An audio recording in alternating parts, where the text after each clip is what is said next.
and make sure everyone in your household knows the emergency plan. A little preparation now can make a huge difference when the storm hits. For more information, please visit the southwindsor-ct.gov/emergency-management. That is all I have for my report today. If the council has any questions, I'd be happy to answer them. Councilor Fitzgerald. Thank you, Madam Mayor. I have a couple of questions, Mr. Maniscalco. Sure. In the report from the Chief of Police, he mentions that there's been kind of an uptick in arrests involving drugs and fentanyl, and he said that they're concerning as there seems to be an anecdotal increase in the presence of the narcotics in the area. I was just wondering if the Chief of Police could provide us with a little more context on that, either at the next meeting or in an email to us. Just Sure, so I we've got a can. little more context I can on ask that. him for that. Sure. Okay, thank you. And then also in his report, he mentions that they're going to be replacing all of the service pistols, which seems pretty reasonable if there are safety issues with what they currently have. But I was just wondering what the cost of that is and where the money is coming from. Sure. So due to the emergency nature of that scenario, I authorized him to spend the money prior to actually having that money put in place. We're currently in the process of waiting for those service weapons to actually come in, seeing as almost every other department is in the process of replacing theirs as well. It's taking a little additional time. The other challenge that we've just recently come to light with is we thought we could trade in the existing service weapons for the other ones, receiving some kind of payment for that. Due to the fact that they're not operating appropriately or there's concerns about their operations, they're not being bought back. So that actually increases the cost. So we're still trying to finalize all the numbers as those parts are moving. My plan is to come to you probably at your next meeting with a request for a transfer from contingency in our budget. And is there any way to get like some kind of a refund from the manufacturer if they sold us pistols that aren't functioning properly? Is there any way to collect some of that back? I'm gonna guess that's probably not a possibility because a lot of them are service weapons that have been in the field for, I don't even know how long they've been using the current weapons that they are using, but they've been out there for a while. And particularly, I think for most officers, they get assigned a duty weapon, and that is their duty weapon for their career. So, in that scenario, that can cause a problem. Okay, thank you. And then finally, I just, in last month, we got a lot of media attention around what happened at the splash pad, and there was all different news reports and lots of speculation on the message boards and in different places. And so, considering all of the media attention that we got around that, I was just wondering if we could get a little more context on kind of what actually happened, like how that all came about, and how just kind of who was there and what happened and how did this all happen? Sure. So exact timing wise, I don't remember the exact time, but I did receive a text message sometime in the morning from Councilor Ouellette, who I guess had been driving by, which is my understanding, and he saw 2 school buses from Enfield that had gotten there. And we've heard, I think all of us saw some emails prior to that about other communities or large groups going to the splash pad, causing some challenges. So, receiving the text message from Councilor Ouellette that they were there at that moment, I contacted Molly Keys, our Director of Parks and Recreation, and I went over there as well. She got there way before I did. And was talking to what I believe was probably the director of their program or their field trip group or whatever it was. We were approximately 75 feet away from the splash pad. And the reason I know that is because I went back and actually measured it on our GIS system, just since there's been so many conflicting reports and things said. When I arrived there, Molly came over. She came and talked to me and explained to me that, this was a group from Enfield. They were on a field trip from a daycare. It wasn't clear whether it was a publicly funded daycare or a privately funded daycare.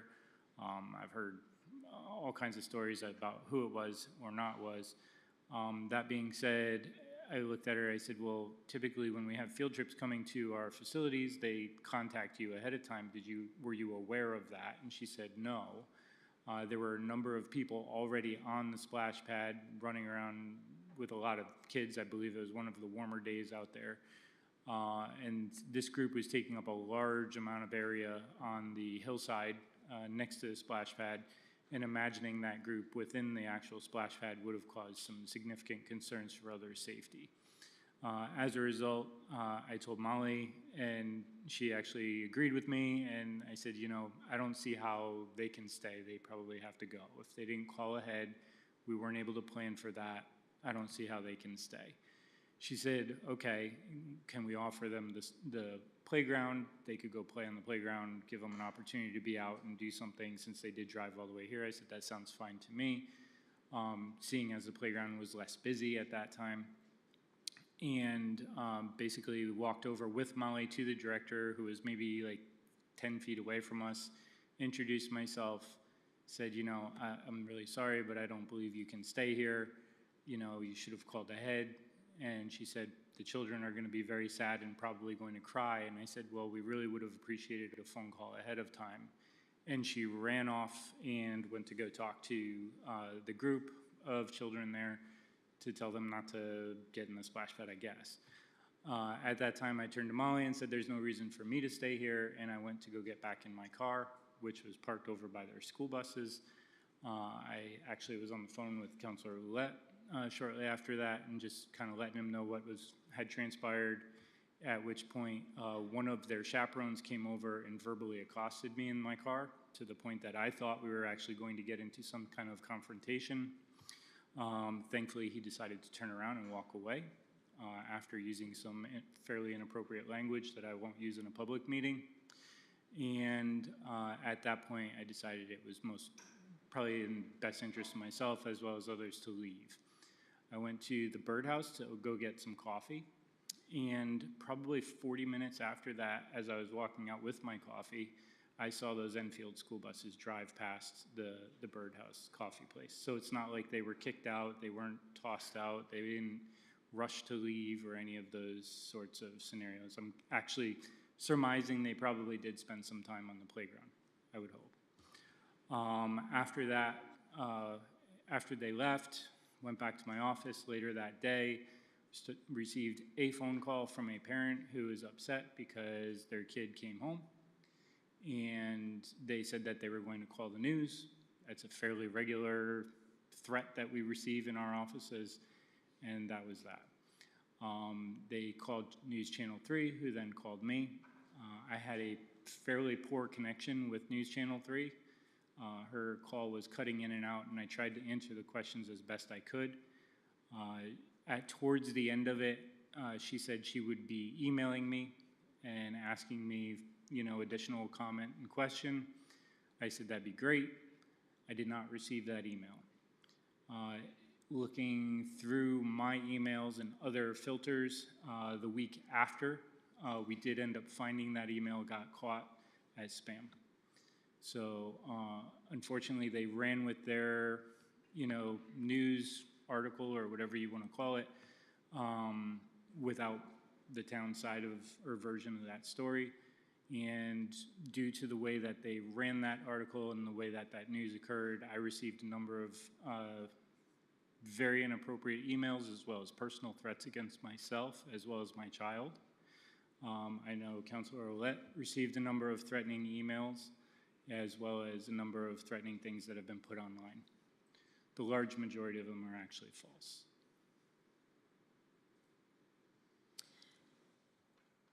So,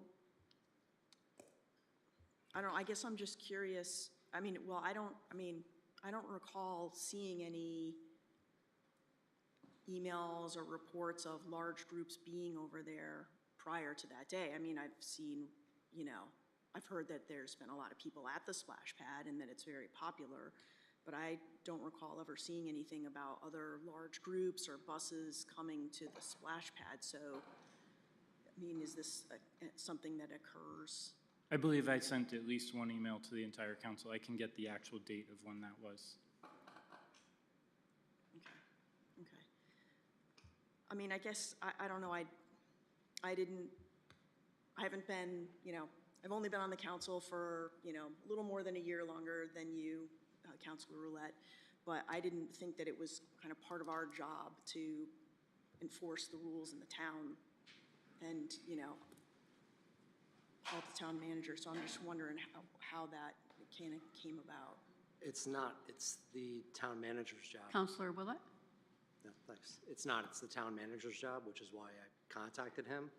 So I drive by that thing 4 to 6 times a day, and this summer has been completely out of control. You go by, the entire grass is filled, the grass parking lot. They expanded the lot to the grass area, completely full. The entire community center lot full, up and back where the baseball fields are full, and people that are now placing themselves outside of the fenced area between Nevers and the fence because there's no more room in there. So there have been some challenges with overcrowding, for sure. Incidentally, this Sunday after that event, there was a 911 call placed about the splash pad. That 911 call was because somebody lost something. It wasn't a cell phone. They lost a kid. They lost a kid at a splash pad that is the size of this room. It's overcrowded. And adding 30, 60, 90, however many kids you're gonna have with multiple buses coming in exacerbates that and turns it into a risk for the town.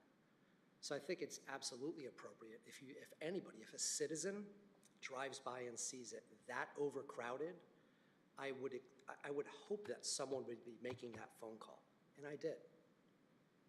Do I regret that kids didn't have a great day? Yes. That's not the kids' fault. That's adults' fault for not thinking through things, planning ahead, etc. We find out after the fact that they have done this in other towns, including Summers. I'll just leave it at that. Well, just in closing, I think if we're experiencing that type of an overcrowding problem consistently at the splash pad, then that's something that maybe we need to talk to Molly about, and maybe we as a council need to put some parameters around the use of that facility, if that's going to be, if it's been a problem and it's going to continue to be a problem. Thank you. Yeah, it's basically what you don't know, right? So it's a learning experience. We all go through it, but. Councilor King.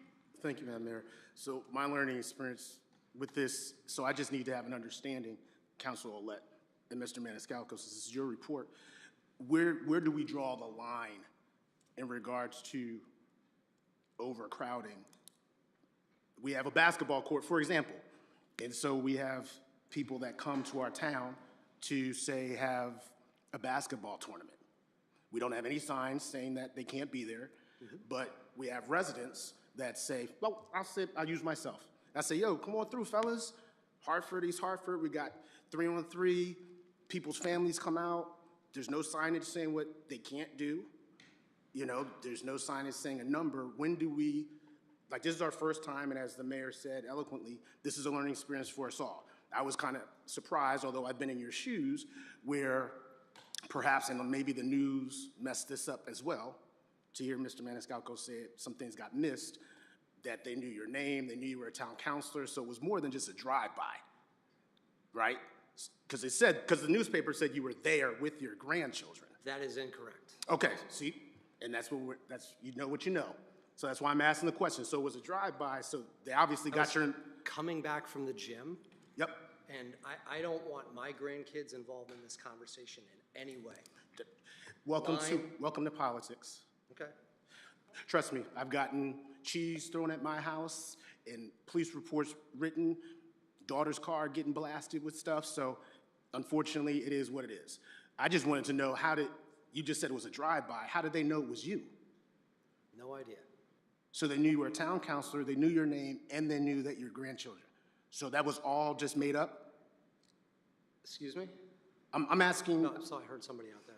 yeah, no, I'm asking you, as a fellow counselor, how did they I know? was not at the splash pad with my grandkids. Okay. Wow, awesome. Now, when it comes down to, it's never happened in town before, it has. No, no, no. With Veterans Memorial Pool, it did happen. No, that's not my question. My question, like I said, I had two.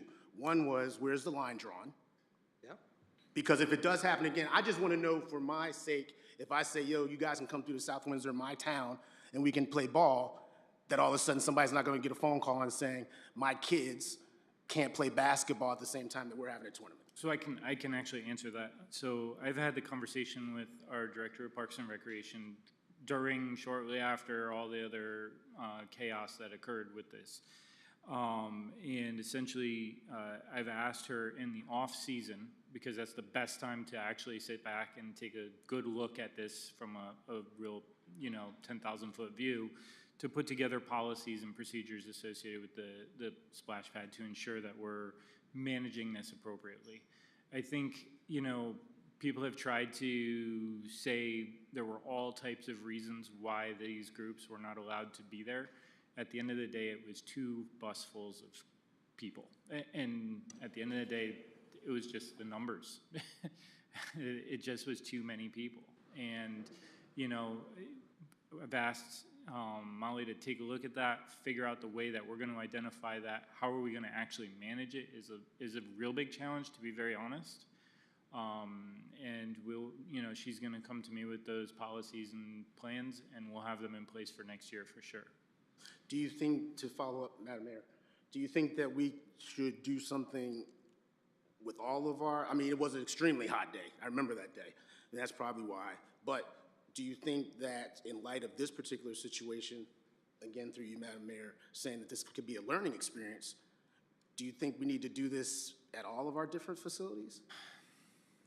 I don't know yet. Veterans Memorial Park has the ability, you have to pay a gate fee and you got to go in through a gate. Splash Pad's in a little bit of a different scenario. We are in the process of doing some upgrades to the playground right next to there. I could see it becoming an extremely popular area for everybody.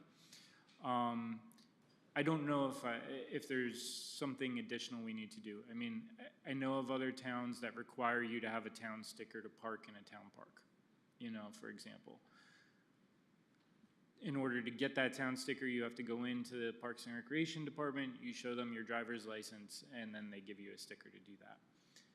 I don't know if that's really the direction we want to go at this point. I don't think we're there yet, to be very frank, but do I see that as a possibility in the future if we continue to enhance our parks and make them as popular as they continue to be? It's a possibility. Thank you, Madam Mayor. You're welcome. Counselor Lewis. Thank you, Madam Mayor. For starters, I'd like to commend you, Mr. Maniscalco, for not escalating, for de-escalating the situation. And a big shout out to Councilor Ouellette for being a responsible citizen for our community. We need more people to stand out. We are struggling financially to support this town with the best facilities as possible. We're trying, and we're an open community, so we're not trying to shut people out. At the same time, the primary focus is for the citizens, and if that's being infringed upon by another town sending large groups, a little bit of things, a couple guys coming over to play 3-on-3, sure.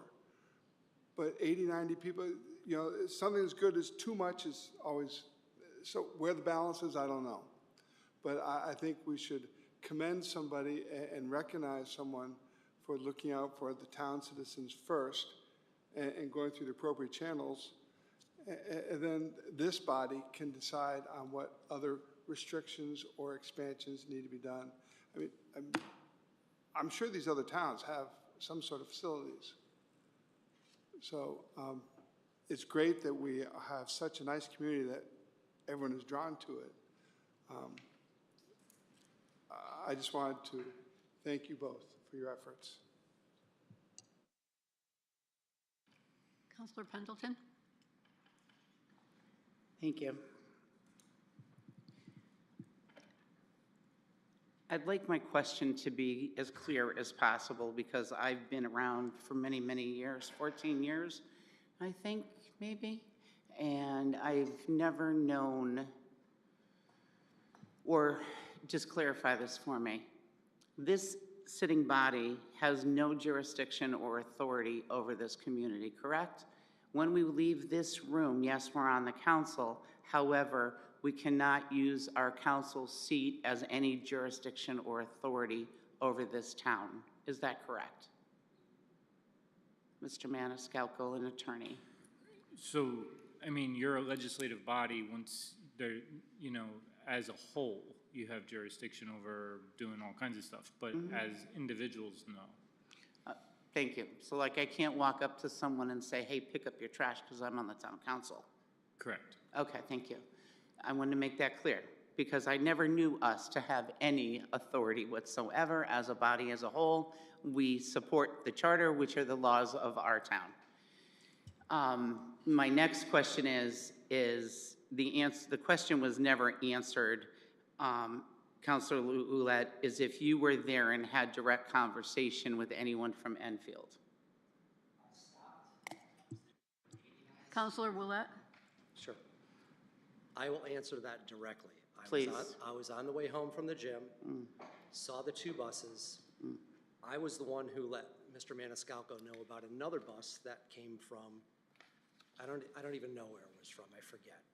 But I contacted him back in July, another situation, the grass is completely full, another bus there. By the time he or Molly got there, the bus was gone.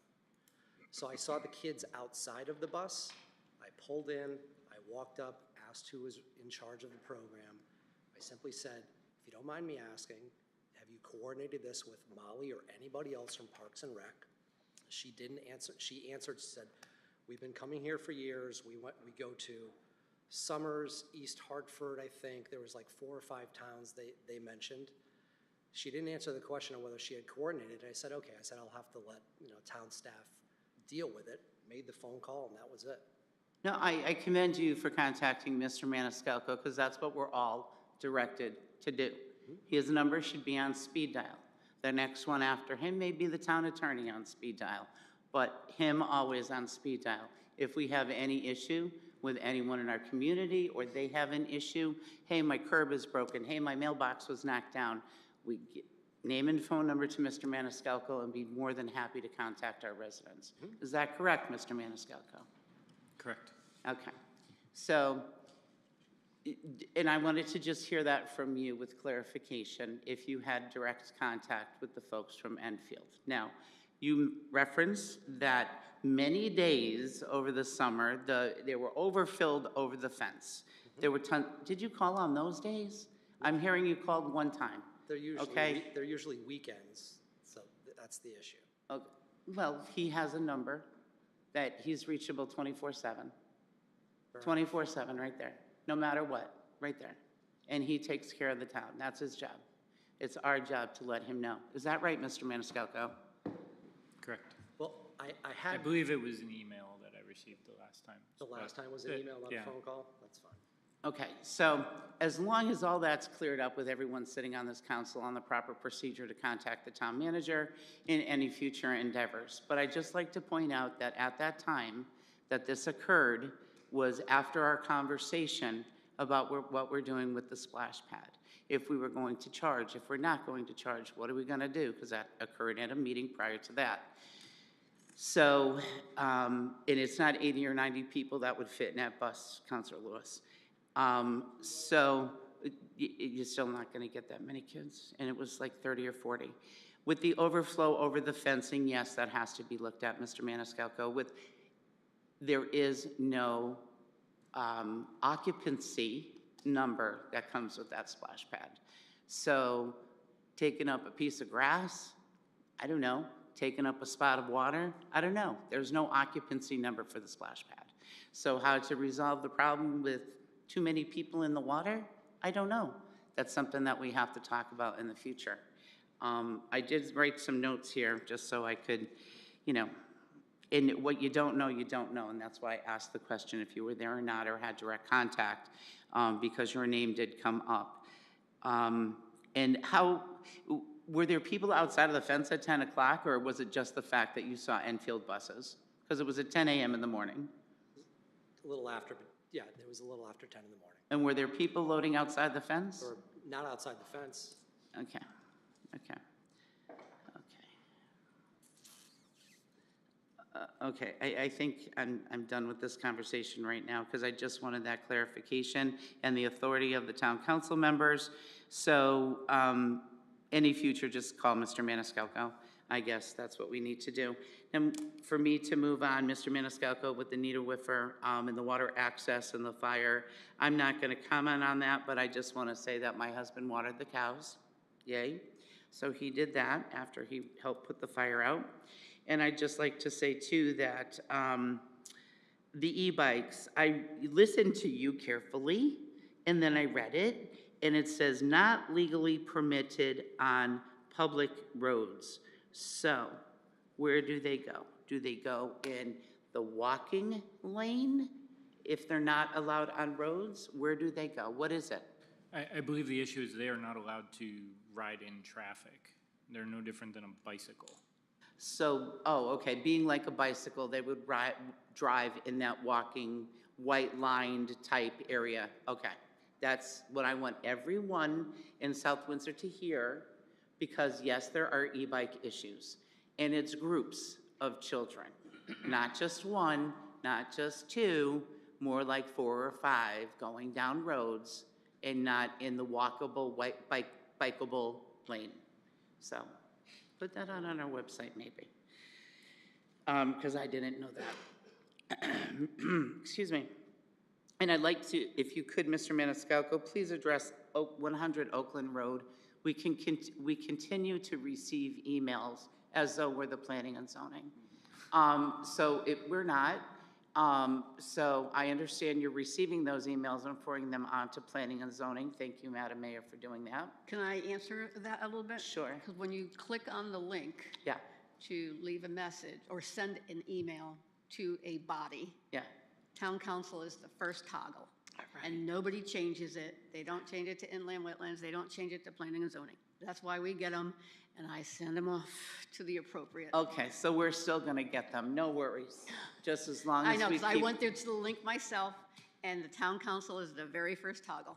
But Mr. Maniscalco, could you please address that at this time to maybe ease on those emails and explain to the public if they have an email for planning and zoning on how to do it? Sure, so I believe if you go on the actual planning and zoning webpage, there should be a place that you could email the Planning and Zoning Commission, or you could email the Director of Planning and Zoning directly if you have a comment related for their public comment, which I believe it's inland wetlands tomorrow. I'm not sure when their Planning and Zoning meeting is offhand, but that's coming up. Okay, and if you could just continue to forward them, that'd be awesome. Good job. I like that teamwork. I'd also like seeing here on the hurricane preparedness, because you know I always ask for Mr. Summers, our fire marshal, to come in and speak about being prepared. But I also saw that under the police department's report too, where they said to go to ready.gov, which is a FEMA site for folks to get prepared. So we can look at our own emergency management, and we can also go to ready.gov, yes? Our own emergency management page actually has the link to ready.gov on it, so it'll take you there as well. Okay, all right, let's see. No other notes. All right, thank you so much.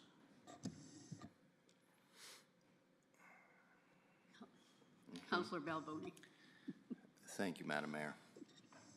So now that we're done talking about the splash pad, I'd like to apologize to Councilor Olet because I told him in caucus yesterday that I did not think the Democrats would be so petty as to bring up something like that, but I was wrong once again for underestimating the pettiness of the Democrats. This is during the town manager's report, so if you can. I thought we brought up the splash pad. It wasn't in the town manager's report, I understand that.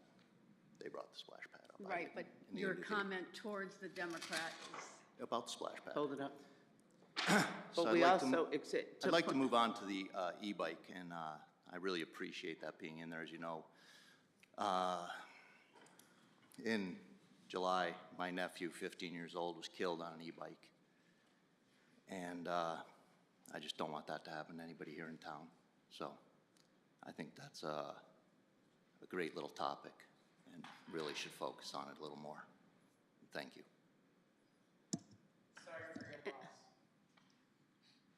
And just a reminder, Counselor Balboni, we have this here for a reason, so. I guess they can scold us, but we can't scold them. That's fine. Okay.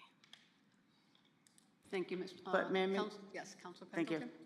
Thank you, Councilor Ouellette, for answering my questions, because I really just wanted to hear it from you and not what was out there and all the misinformation that was out there. And it wasn't because I was being petty. I just wanted to hear it directly from you and your actions, that's all. Thank you. Counselor Ouellette? I'll leave it alone. Okay. Seeing nothing further, thank you, Mr. Maniscalco. Moving on to item 7, public input for items on the agenda. Public input shall not exceed 30 minutes. When recognized by the mayor, the speaker shall approach the lectern, give their name and address. Speakers shall avoid personal attacks or impugning or alleging an improper motive to any person.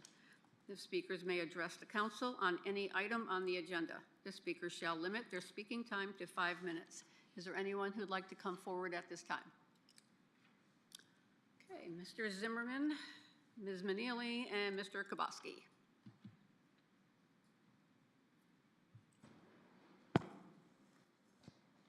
Saul's the gentleman behind me. Hi, I'm Lisa Manili, 326 Quarry Brook Drive. I'm the Republican Chairman of the Board of Education. Excuse me, Ms. Manili, can you pull that mic down just a closer to you? Start again. Hi, I'm Lisa Manili, 326 Quarry Brook Drive. I am the Republican Chair of the Board of Education and speaking tonight on behalf of that board. Yeah, I'm Craig Zimmerman, 5A Amato Drive. While I'm the former Democratic Chair and current member of the Board of Education, tonight I'm speaking just as a private citizen. And I'm Phil Kaboski, 1909 Main Street. I'm a member of the United Community Party and a former member of the Board of Ed and Town Council.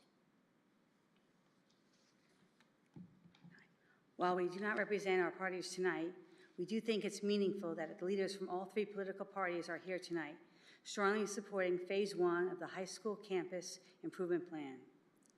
As my July 16th letter to the council stated, once we learned that there would be other referendum questions on the ballot this November totaling over $25 million, in order to be responsive to taxpayers, we decided to split our project into 2 phases and just asked for Phase 1 to be included this November.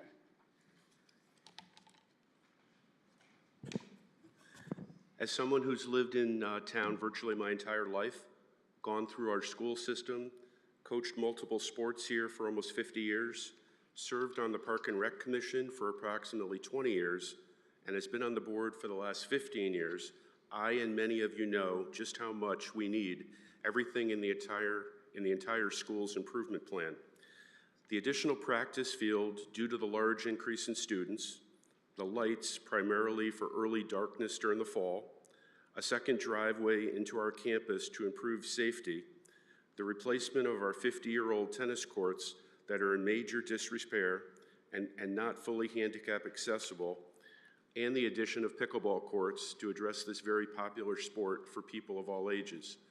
Please understand that all of these improvements, which almost all other towns already have, will be available to and benefit both the students at the high school and the rest of our town residents. We recognize that many people are disappointed by this further delay in achieving a lighted multi-sport field, especially since almost every other town already has at least one. Please understand, for those who want lights, like each of us, the most important thing you can do is support and vote for Phase 1 of this project, which is the tennis and pickleball courts on November 4th. We wanted to be clear that Phase 1 of our plan, which will be voted on this November, just includes the tennis and pickleball courts. These 2 improvements were chosen for Phase 1 since they will be located together near the exit on Nevers Road, and the tennis courts must be moved before the new field can be built. Since we know that spending and its effect on taxes is always a legitimate question and concern, we wanted to share the following information that we received from Mr. Maniscalco. For a $500,000 home assessed for tax purposes at $350,000, the average yearly tax increase over the 20-year borrowing period is $13 a year. We think most taxpayers in our town will be willing to address this safety issue at our high school for only an average of $13 per year. We sincerely appreciate the opportunity to speak to you tonight as the Town Council votes to send this Phase 1 of our project to referendum this November 4th. Thank you.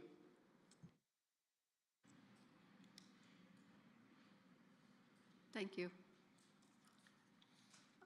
Mr. Paulin?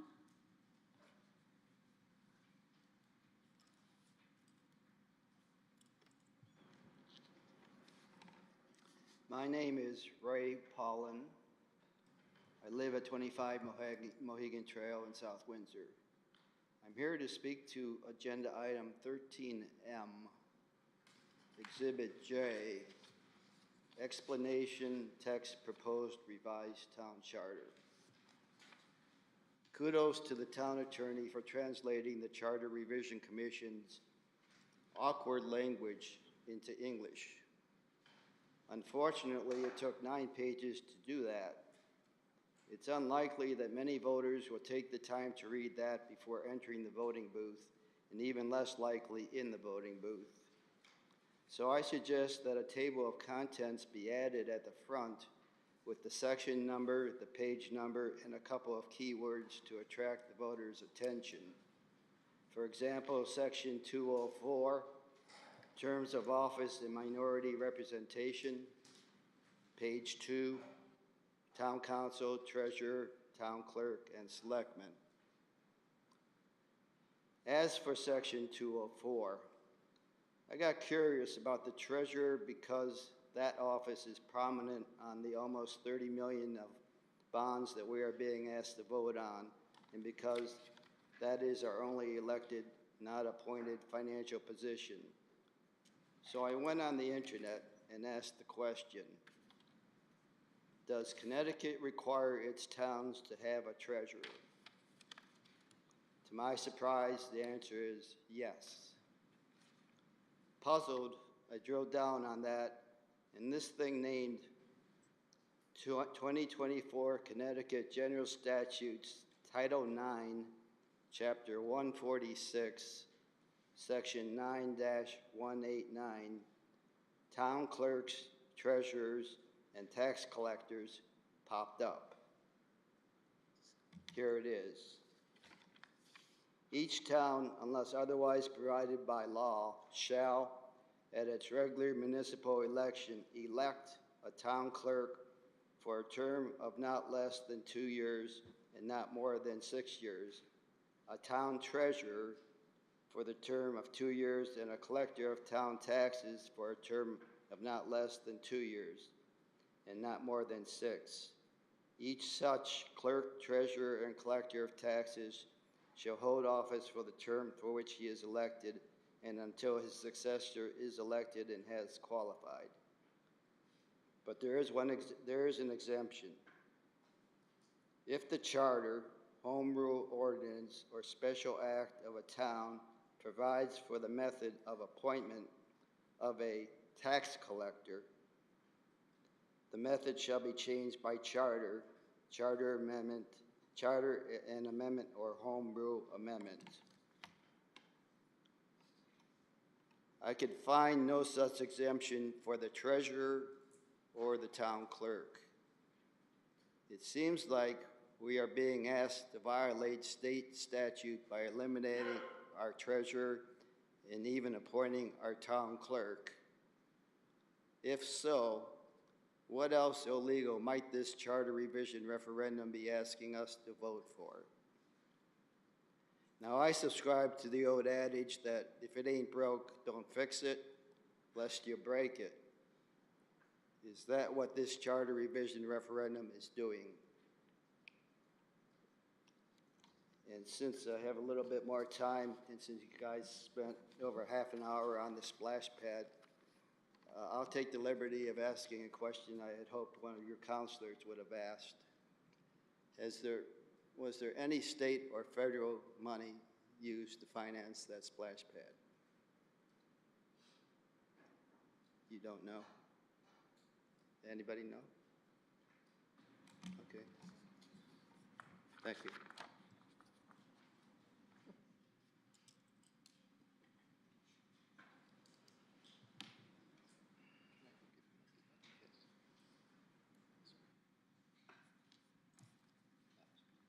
Thank you, Mr.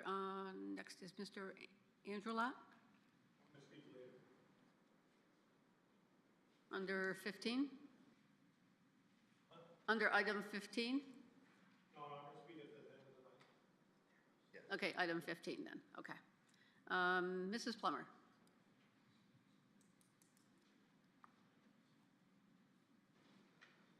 Thank you very much. Good evening. I'm Daria Plummer. I live at 235 Orchard Hill Drive. To pull a phrase from previous years, the Support South Windsor Schools had a logo or a motto, if you will. It only makes sense. So I'm here tonight in favor of the Fields Project, Phase 1, because I'm here to tell you it still only makes sense for school improvements in this community. This is really about student, staff, and guest safety. And above all costs, we need safety. Those tennis courts are 50-plus years old. I have been down to see them. And to get down to see them, you have to really be an able person on two steady, balanced legs to make it to those tennis courts. So if you're here to see a grandchild, you're not going to be able to do it easily unless you're totally able-bodied. I'm totally in favor of moving this. I'm totally in favor of having brand-new tennis courts. It also saves student time and teacher time. I had to Google, because I didn't understand it, but tournament tennis, which we play, is 7 matches. 5, 6, we have 6 courts. We have only 6 courts. It takes another hour and a half to make that up, to do that 7th match. So our kids go longer playing tennis, and other schools go longer playing tennis with us. I just think that's ridiculous, a ridiculous use of time, because they want to do it, of course, they need to do it, of course, but frankly, they should be going home to study, as far as I'm concerned. This is all about wellness, collaboration, and community.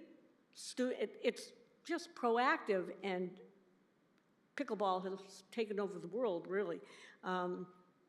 So students and seniors having the ability in a wellness program to play together and learn together, I think that is absolutely remarkable. And the community can use these. There's just no reason why we wouldn't want to do this, because it is all about our community. This is a thinking ahead proposal. We can't make any other improvements which need to be done unless this is done first. So I think it's a very modest ask for $2.15 million. I stand before you totally in favor of it. Thank you very much. Thank you, Mrs. Plummer. Okay, is there anyone else who'd like to come forward at this time for items on the agenda? Okay, seeing none. No? Oh, yes, sorry, Councilor Pendleton. You have something to read into the record. Yes, I have a letter that was sent from a resident to the clerk of the council. My name is Al Larson. I live at 46 Jocks Lane.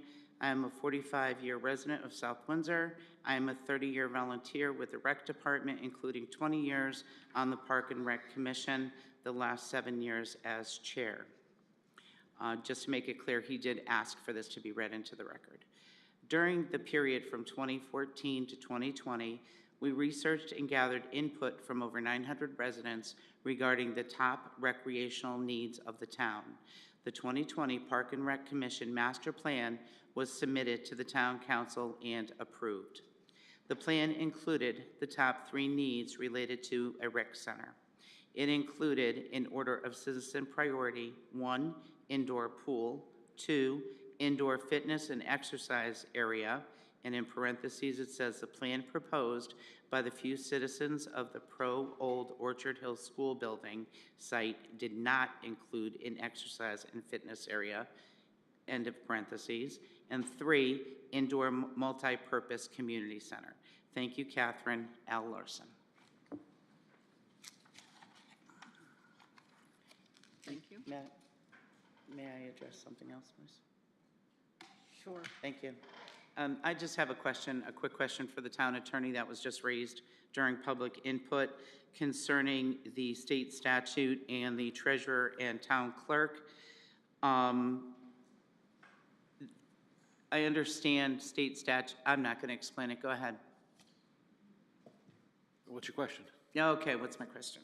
My question is, yes, there is a state statute that pretty much governs all the towns. However, if the town chooses to make their own ruling, charter, go by their rules, we don't have to follow the state statutes.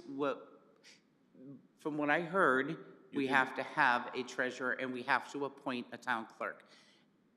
I'm confused, so just, sure.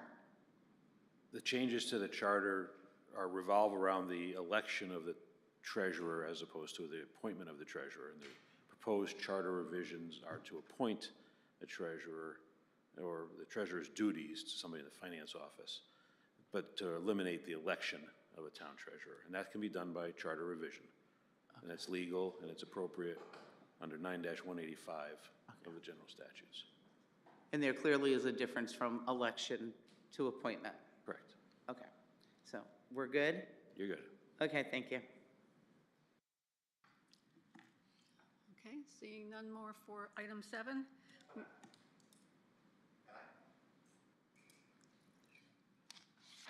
Sure, Mr. Edwards.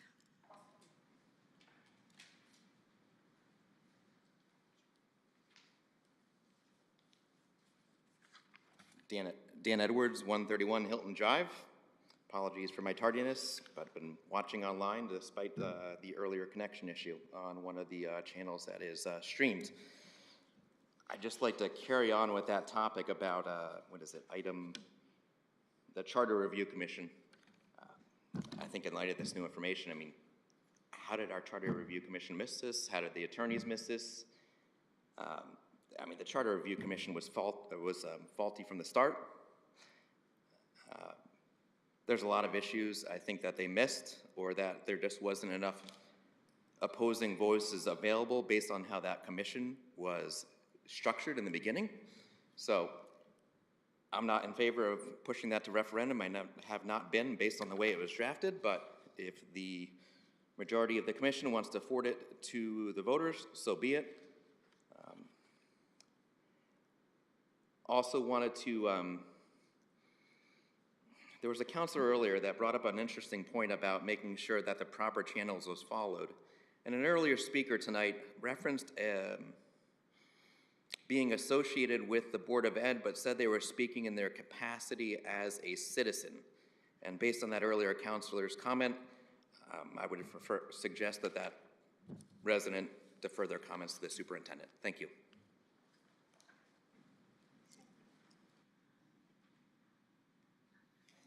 Thank you, Mr. Edwards.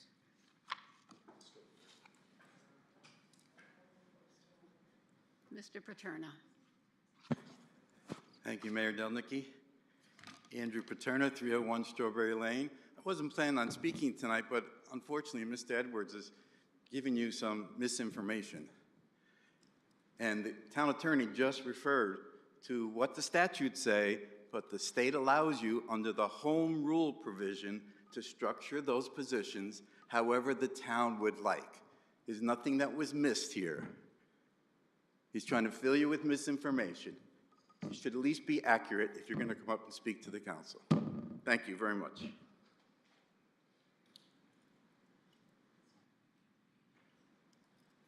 And thank you, Mr. Paterna. Anyone else who'd like to come forward under item 7? Okay, seeing none. Moving on to item 8, adoption. Moving on to item 13A, Councilor Balboni. I got Thank you, Madam Mayor. Resolution accepting the resignation of Wayne Kilburn from the Zoning Board of Appeals effective July 21st, 2025. Be it resolved that the South Windsor Town Council hereby accepts with regret the resignation of Wayne Kilburn as a member of the Zoning Board of Appeals effective July 21st, 2025.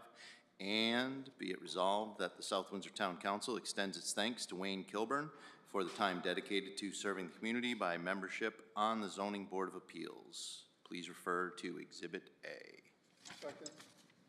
Okay, we have a motion. We have a second. Any discussion? Seeing none, all those in favor say aye. Aye. Opposed? Abstentions? Motion carries. Okay, now moving on to item 8, Councilor Pendleton.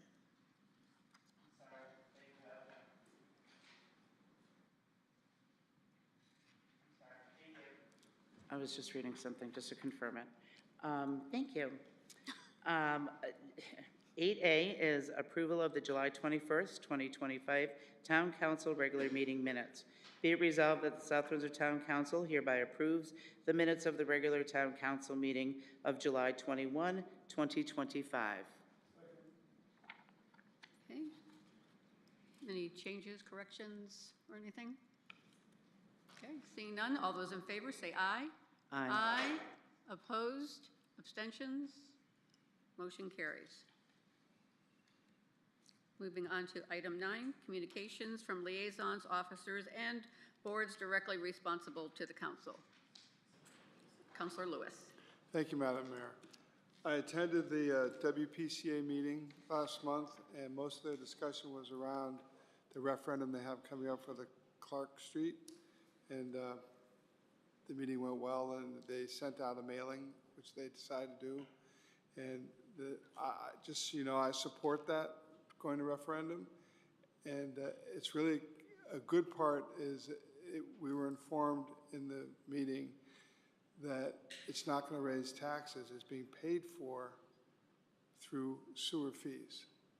So it's for the sewer fees, and it's not raising taxes, and I think that's important for folks to know.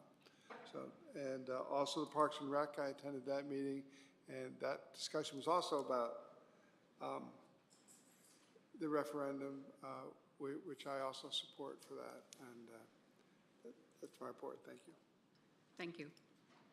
Councilor Balboni. Thank you, Madam Mayor. I basically have to report that I have nothing to report, but I was told that the Patriotic Commission doesn't meet in July nor in August. They'll be meeting at the end of September, and I will have a report from them for the first meeting in October. And as of for the Public Building Commission, they also canceled their meeting in August, so I have nothing to report there. Okay. And I have, I'm the liaison for the Inland Wetlands Conservation Commission. And just as Mr. Maniscalco mentioned earlier regarding the estates at 100 Oakland Road, the public hearing is continuing tomorrow night at 7 p.m. here in the council chambers.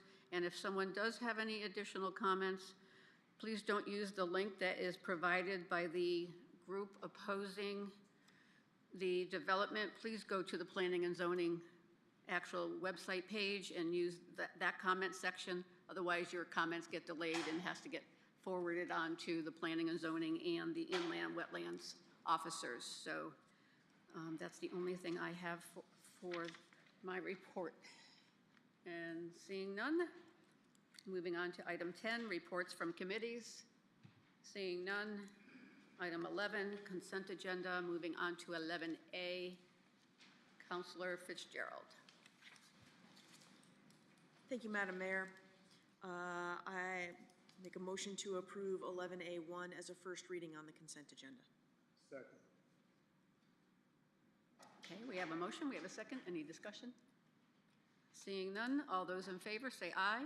Aye. Opposed? Abstentions? Motion carries. Moving on to 11B, Councilor Willett. Motion to approve 11B1 as a second reading on the consent agenda. Can you read line item 1? Yep. Resolution appointing Wayne Kilburn as an alternate member to Planning and Zoning Commission to replace the unexpired term of Despina Bugansky. Okay, we have a motion, we have a second. Any discussion? Seeing none, all those in favor say aye. Aye. Opposed? Abstentions? Motion carries. Okay, moving on to 11C, miscellaneous. We have none. Unfinished business, item 12. We have none. Moving on to item 13B, our discussion item, amendment to ordinance 199. Ordinance is regarding the lease referendum, Exhibit B. Mr. Maniscalco, did you want to start out, or should we just have our fire chief? Sure, I can kind of give you guys a brief overview why this is here. Essentially, the fire. Excuse me, point of order. Should I leave the room? I Maybe? think we're talking about an ordinance. It's not really about the fire department in particular, so. I don't want to give any perception of, do you know what I mean, town attorney? I don't think she has any real financial gain. Unless you have a direct conflict or some financial gain relative to this, I don't think you have a conflict, but it's entirely up to you and your And it's just a discretion. discussion It's item? up to you, it's up to you and your discretion as to whether or not you want to recuse yourself. It's entirely up to you. Yeah, we're not voting, it's just a discussion. It's not voting, it's just a discussion at this point in time? Yeah, okay. All right, thank you, Alistair. So essentially, the fire department recently put out bids for a new fire truck. Those bids came back, and typically what we've done in the past when purchasing fire trucks, we do some type of a lease to purchase scenario, municipal lease like we talk about on a regular basis, where by the end of that lease, it's not like a vehicle lease, it's a bit different. We pay $1 and we kind of own the vehicle outright.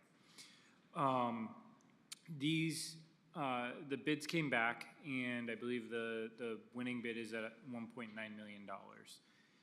That actually exceeds the allowed amount for the town to go out and lease via approval from the council, which would then mean we would have to go out for a referendum vote. Unfortunately, due to the way purchasing fire trucks work, those prices are only kept stable for a short period of time. For us to actually run a referendum and do all of that would be quite a bit of money on top of already purchasing the truck. So it kind of doesn't make sense. So we find ourselves kind of in this conundrum of how to be able to purchase an actual vehicle of this size. There's probably, in looking at the ordinance, there's probably two ways to do this. One would be to actually increase the dollar amount in the ordinance to allow for larger purchases. I believe it's at 1.5 right now. I would suggest either upping it to 2 or 2.5 million, or we could do something else where we would do some type of an exemption, exempting, you know, public safety equipment or something of that nature from the ordinance. There's already an extensive exemption section in there, so it would be a simple add. But that would be something I'd seek direction from all of you in order to do. So that's kind of why we're here and how we got here.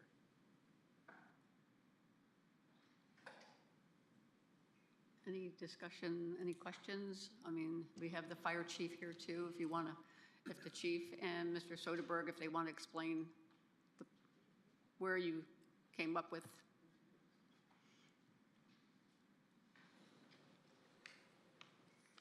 Good evening. Kevin Cooney, 15 Palmer Drive, proudly serving as your fire chief. As the town manager indicated, we've enjoyed the lease purchase concept over the last 20-something years. Long before my even Chief Tim, the fire department has developed a replacement plan for the fire apparatus. That replacement plan is spelled out to be 20 or 25 years long. Within that plan, Paul Soderberg, our apparatus chairman, and our finance director work well together to try and, you know, maintain the best balance that we can on these 10-year leases. As the manager indicated, these leases are not a typical car lease. They're more like a loan. So we finance these for 10 years. At the end of 10 years, we own the fire apparatus. No additional payments. We're not giving the truck back. You know, they're ours. So we've really enjoyed this. I've got documents to show you how we've done that over the last many years to try and balance that budget the best we can with the finance director's input and the town manager's input. And that relationship that we've had and that ability to lease over 10 years is critical. This truck came in higher than what we can lease now, so all we're asking for is that that minimum either be raised or an exemption be allowed. We're not looking to circumvent the system and aren't asking you to automatically approve anything, even though that's our end goal. But tonight, we're asking just to amend the town ordinance so that we can either actually continue our lease process. So Paul's worked with our finance department. He can just maybe elaborate a little bit more in a more articulate way of how we do the leasing. So as the purchases take place every 3 to 4 years on an average, and the financing term is 10 years, there's always several trucks that are being financed at any one time. So what we look at is what's our projected expenditure going to be on an annual basis based on the trucks that are being financed. And as we project it forward, we can see them gradually falling off. So as a truck approaches 10 years, we know that expense for the fiscal year is going to be going away. When we look at the trucks that are being financed today, there's only 2 trucks that are being financed, and it's our FP9, our support truck, and our rescue truck, the last 2 purchases. And those will be paid off roughly 2030, 2031 timeframe. I'm working with Patty to get the exact month. But as you look at this purchase, the typical lead time we're seeing for the vendors is about 4 years. So we placed the order in 2025, expecting a 2029 delivery. So there'll probably be about a year overlap of the final payments of the rescue truck and FP9, as well as the purchase of the ladder. But at that point, the ladder will be the only finance vehicle going forward. And the only other thing, just as a point of interest, is from what I can tell, the ordinance that we have in today is about 11 years old, prior to COVID, prior to these extremely crazy prices of everything.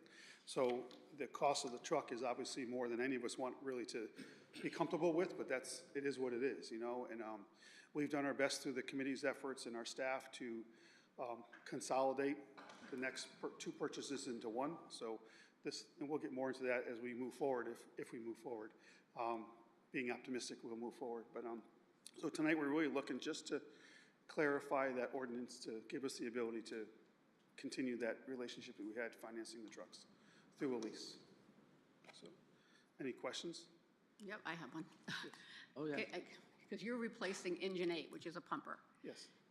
If we were going to go back to just the Engine 8 as a pumper, not the pumper ladder version, this would if we got rid of the ladder part, the pumper alone would still probably exceed this 1.5. It'd be very close. Very close. Okay. Yep. And certainly by the time we replace the next truck, which is a pumper, it's probably going to exceed it. And I don't know what else the town leases. Obviously, we're selfish. We're looking at what our needs are, but I don't know what else the town leases. There may be other equipment that may fall into the same category, whether it's Public Works or something else that may want to lease something more than the limit right now. So. But for this instance here, if we just wanted to cut the ladder piece out, we could still be in a conundrum with this. Potentially. We haven't, I'm not going to lie to you, I don't know the numbers, but it'd be close. Okay, all right. Yep. Councilor Pendleton? Oh, thank you. A few things I'd just like to say is, one is, Mr. Soderberg, could you please tell us what you do on the fire department and what your involvement is with this committee? Because we've seen your face before, and how many years have you been doing this? And what is your profession to give you the expertise that you have for these? Because you know how much I enjoy your education. Thank you. So we've been doing this about 13 years, and we have a committee. Each committee member has an expertise that's focused on the truck purchase. So what we'll do once we get approval to go out to purchase or to go out to research a truck, we'll look at trucks that have been delivered in the area in the last 2 years. And it may be driving to a customer in Sandy Hook, as we did for this delivery. Or we spent time with the city of Hartford actually flying their ladder truck at their service center. So we get a chance to do a hands-on approach to the trucks, ask the customers, what would you do different if you bought it again? What do you like? What do you dislike? And it touches everything from how the truck operates, how it drives, the ladder truck, how stable is it when the ladder is fully extended, even how good is the service center. Because we're looking at a 20-year to 25-year purchase, a vehicle life, and we can't afford downtime. We do not have a big fleet of apparatus, so every truck needs to be operational as much as possible. So the service center is a key role. But we'll be working with the customers in the area to really understand it. In addition, we'll go to trade shows. There's some in New England and some that we've traveled to as well. to understand what's the market offering. Because it's one thing to look at 1 or 2 manufacturers and get your ideas, but when you go to a trade show, you may see 15 different manufacturers. And you may still focus on the one, but you'll see features that the other manufacturers offer that may be valuable to our community. So with all the research that's being done by this committee and by the people with the expertise on this committee, this isn't just you guys opening a catalog and saying, oh, I want that fire truck and I want that fire truck and let's put them together and come up with a one. No, you guys really put a lot of work and effort and hours and hands-on, and I want to thank the committee for their hard work. I did attend a meeting where this was first discussed, where it was presented on various options of fire apparatus, and this one sure made a whole lot of sense to me. It's the most practical, most logical, serves the needs of the community, and no, I don't financially benefit from this ordinance change, so I'm okay. Yes, I will be supporting whatever you ask for to get this apparatus within our community for the needs of our community. Thank you. Thank you, Councilor Pendleton. Councilor Lewis? Thank you, Madam Mayor, and also thank you, Councilor Pendleton, for bringing that to light. It's, I too went to one of your information meetings, and I was very impressed with how detailed and how thorough your whole team and staff were with regard to the dedication of finding the best for the least for the town of South Windsor. And isn't it really 2 trucks in one? It is. Right? Yeah. Describe that for us, please. So if we look at our town and our apparatus plan together, the apparatus plan has indicated a need for a second ladder truck about 10 years ago. We kicked that can down the road as the town builds. And now we've got these big boxes, we've got assisted livings, we've got the large schools, so the need for a second ladder is there. What I'm not comfortable with is buying a second ladder as itself. That would add another whole vehicle to our fleet, which is very cost prohibitive, you know. So we're in a need to replace one of our pumpers. So the cheapest way to do that and the most effective way to do that is to make it a combination vehicle called a Quint. And you're basically putting a ladder truck on top of the pumper. And that saves us a need to buy another second whole vehicle. It needs to be combined. And it's a little bit more than a pumper, obviously, because you're adding the aerial part of it. But if you were to replace the pumper and buy a second aerial, we're saving approximately $1 million by doing 2 trucks into one. And I forgot to ask ahead of time when you were talking about the truck, what is the FP9 stand for again? That's our fire police. It's our support vehicle that goes out. So that was purchased with our rescue truck at the same time. They're both within their 10-year lease right now. So. Yeah, because I knew what Rescue 5, the R5 was. It's just the FP9 threw me. Okay, thanks. And Councilor Baganski. Thank you, Madam Mayor. Thanks, Chief Cooney. I'll get the boring stuff. What kind of interest rate does the leasing company typically provide? I'm going to be totally ignorant with this answer because I don't know. Okay. We work very well with the finance department, and as we get closer and we get approval for all this, she will work with many leasing companies to do the best bang for the buck. That's something that's Patty's, expertise. So we rely on Patty and the town staff to come up with that. We provide her the information of what she needs to do the search for the lease, and she does all that for us. Okay. Sure. So I could try to answer it the best I can. It's based on market rate, of course, at the time, so it could change and fluctuate. I think at this red hot moment, we're around the 4% range. Typically, these municipal lease to buy scenario is a better interest rate than the general public can get. Right, but at the end of the day, it's no worse than our bond rate, and it saves us 10 years of bond interest, which is the point I'm trying to get around to. That it's favorable economically for the town. Yes. So, okay, that's it. Thank you. Thank you. Councilor Pendleton? The next process in this procedure to amend this ordinance would be at the next meeting? So my hope is to kind of get an understanding from all of you whether there's an interest to either go with an exemption or go with an increase in the actual dollar amount in the ordinance. And if I can get an understanding of that from all of you, we do, I believe, have on this agenda to set a public hearing. Can we discuss that when we get to 13N? Or do you want to know our consensus now? Like to know some kind of consensus now. I'm looking to, it's either raise the dollar limit to 2.5 or do an exemption to either, like, instead of saying maybe fire apparatus or public safety equipment as an exemption, because currently there are 4 exemptions. So I think an exemption might be better than a certain dollar amount, because if prices Agreed. keep going, how many times am I going to have to do a public hearing? What's your recommendation, Mr. Maniscalco? I could go either way on either of them at this red hot moment. I mean, I don't really have one way or the other. Does the chief have any recommendations or requests? Neither. They're both are favorable to us. Yeah. I'll be honest, if I get to 2.5 and I'm trying to come to you for a fire truck, I'm going to be very awkward. So I'm hoping it doesn't ever go higher than 2.5. But if it does, then, but if you did the exemption, that would alleviate that issue. So, I but hear either that. way is fine. I hear that clearly.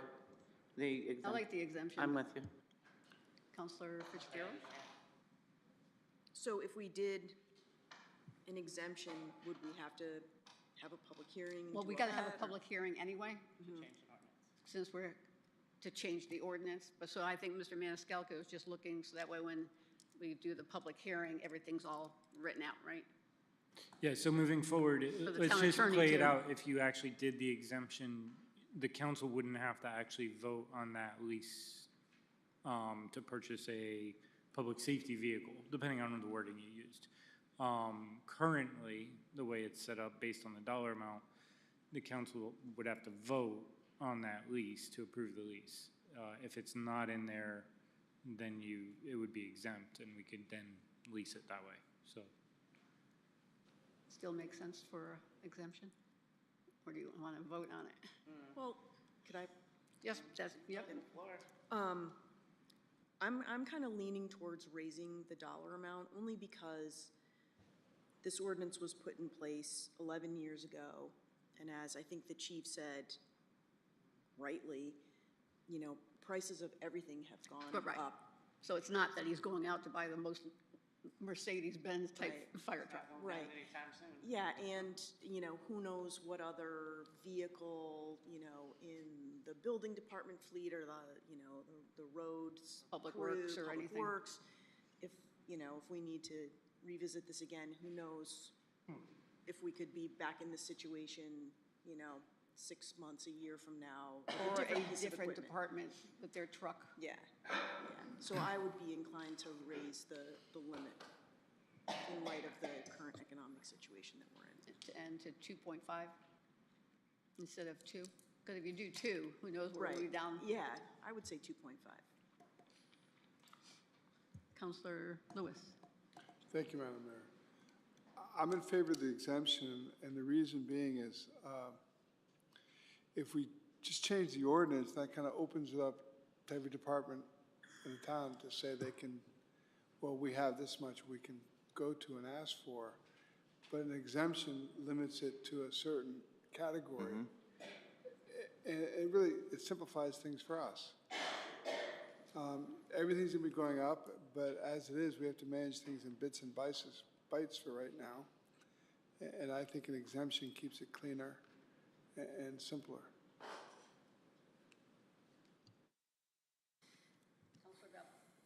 Counselor Balboni? Thank you, Madam Mayor. Actually, I too am in favor of raising the dollar amount to the 2.5 million, but in so doing, I would also raise it from 6 members of the town council to 7, being a supermajority plus 1, making it so that everybody's in agreement to allow that sort of money to be spent, not just one party having a supermajority. Yeah, which section is that in? I know it's in here somewhere. Same section. Thank you. I can agree with that one. Counselor Willett? Thank you, Madam Mayor. I'm in favor of the exemption simply because we have a couple of others coming up. We have, what do we have?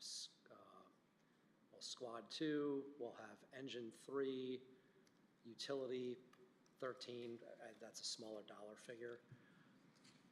All of your equipment is going to be more expensive for the foreseeable future, especially as people start getting creative or companies get creative in combining units into one. It's going to make it more effective for you.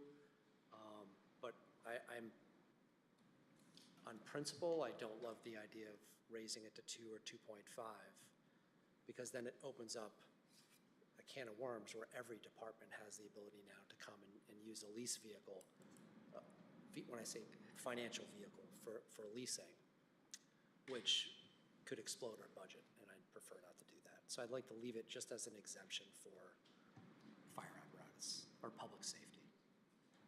Yeah, and I know we were discussing this, but with Councilor Fitzgerald's suggestion and then Councilor Balboni's suggestion of raising it, because you still, either way, if you had a dollar amount, you would have to come for a vote, right? Yeah.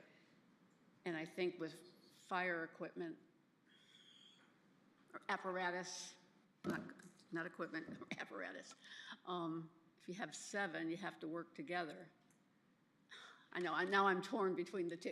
It's, but you have to, either way, you have to look, even if it went to 2.5, you have to come for a vote, even if we left it at 6.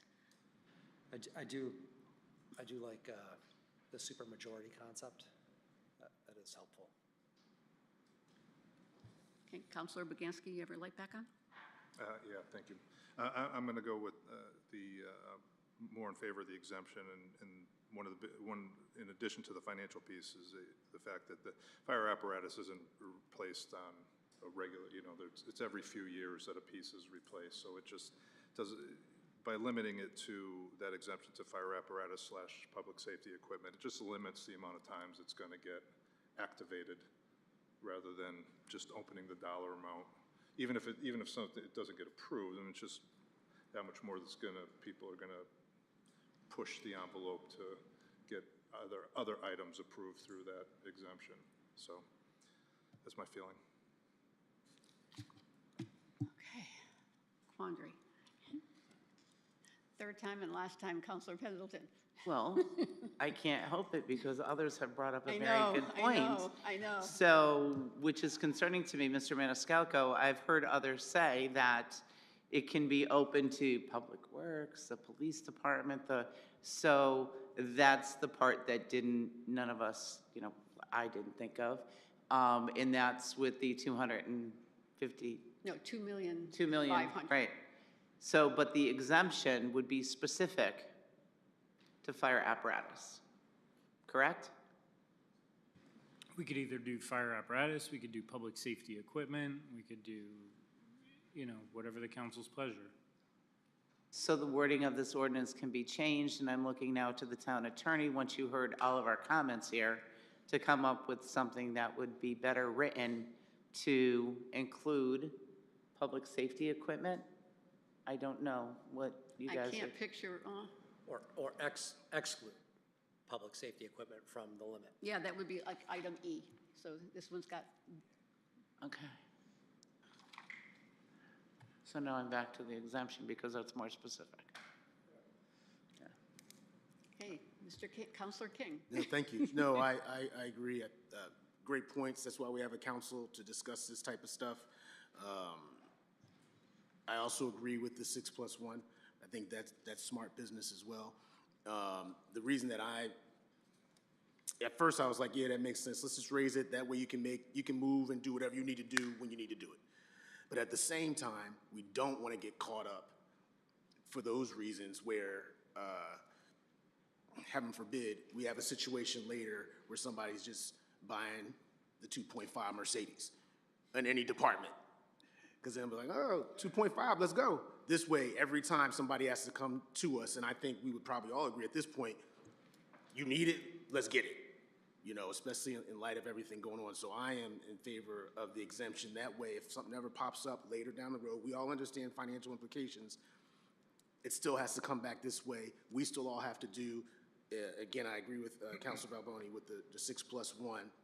That way it can't be, we have to be in agreement on it and making that decision. That's the only change that, for me, that I would make. But as it stands, I would like the exemption. That way, if somebody else has to come back to us, just like you did, Chief, you sent us the email, you said this is the reason why. We could have done this before. We didn't. This is where we're at. This is what we need.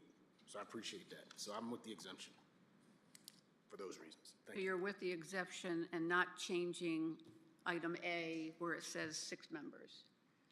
Because I think that's what we were getting at Is with. that, I just want to make sure I'm on the same page, because I think, weren't we saying of not less than 6? Because technically, the super So the exemption. could do would- it. The exemption would not require the council to vote. But we'll be informed that a piece of apparatus is going to be purchased, right? Sure, so typically, the We're not fire gonna be in the department goes dark. through an RFP process. Oh. We let all of you know that we're doing this. I believe that we even came to all of you to vote to approve that prior to doing it. So that would happen, but it would be exempt from the actual lease portion of this. So just to make sure everybody's clear, an exemption would mean they would go through that RFP process, and then that's whatever the low bidder is. If that it turns is out to be approved. 3 million, then Yeah. it bypasses us. Okay. Right. So that's, okay. Okay, I just, No, thank you for that clarification. I appreciate Okay. that. Yeah, whatever's the quickest way to get it, so that it doesn't have to, we don't need to be a cog in the wheel, especially with something like this. Thank you. I'm sorry. yes. We'll Counselor receive a draft of this, yes, prior to. Sure, so based on what I'm hearing from the majority, I'm gonna try to put words in some people's mouths, but, I think we're looking at probably doing something with the exemption. We'll work on myself and the town attorney will work on the wording for that. We'll get that in front of all of you, so that way, when you have your public hearing, you've got the actual draft in front of you. And that'll also get sent to the chief, and he can share it with the committee and so on. Okay. Thank you. Okay. You got something else to say, Yeah, Counselor Baginski? Yeah, one last thing. Yep. Attorney Corella, is this the actual, where it's stamped Exhibit B, is this the actual ordinance that's in the? I believe it is. All right, we would probably want to correct where it says, but less than $1,500,000 to read $1,500,000. Right. Vastly different. Oh, but not less than $1,500,000? Just saying. 1,500,000. No, he wasn't here. Who was the town attorney then?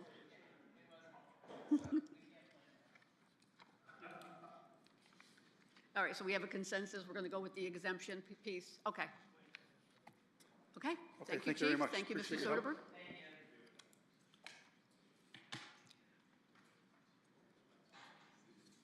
Okay, moving on to 13C, Counselor Lewis. Thank you, Madam Mayor. Resolution approving refund batch number 2 for 45 refunds totaling $9,734.56. Be it resolved that the South Windsor Town Council hereby approves 45 refunds, the total of said refunds being $9,734.56, as more fully described in Exhibit C. Okay, we have a motion. We have a second by Counselor Boganski. Any discussion? All those in favor say aye. Aye. Opposed, abstentions, motion carries. 13D, Counselor Pendleton. 13D, this is a resolution accepting the resignation of Claudia Bernstein from the South Windsor Alliance for Families effective June 22nd, 2025.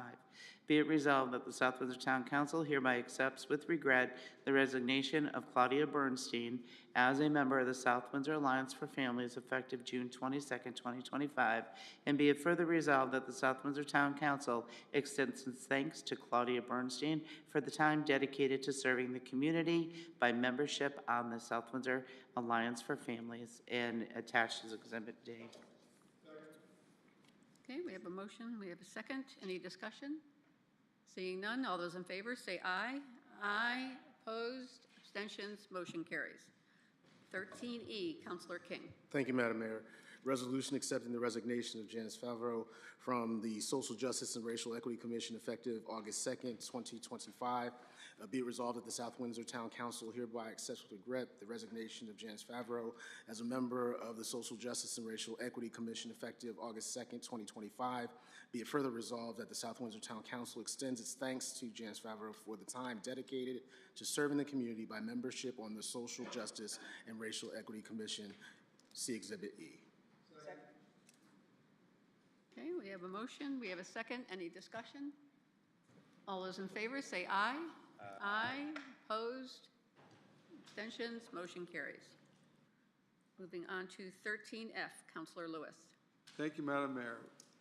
Resolution appropriating $15 million for the design, engineering, construction, replacement, and installation of upgrades and improvements to sewer pump stations in the town of South Windsor, and authorizing the issuance of $15 million of bonds of the town to meet said appropriation and pending the issuance thereof, the making of temporary borrowings for such purpose as shown in Exhibit F. We have a second? Second. Thank you. We have a motion, we have a second. Any discussion? Seeing none, all those in favor say aye. Aye. Opposed? Abstentions? Motion carries. Moving on to 13G, Counselor Fitzgerald. Thank you, Madam Mayor. Resolution appropriating $2 million for the acquisition of land or easements, development rights, and other interests in land for open space preservation, recreation, farmland preservation, or conservation, and authorizing the issuance of $2 million in bonds of the town to meet said appropriation and pending the issuance thereof, the making of temporary borrowings for such purpose as shown in Exhibit G. Okay, we have a motion, we have a second. Any discussion on this resolution? Okay, seeing none, all those in favor say aye. Aye. Opposed, abstentions, motion carries. Okay, moving on to 13H, Counselor Baganski.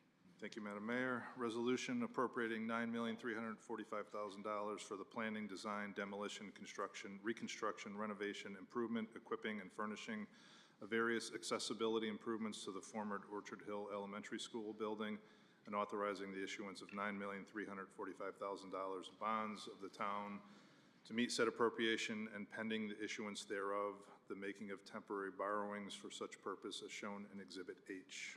Second. Okay, we have a motion, we have a second. Any discussion?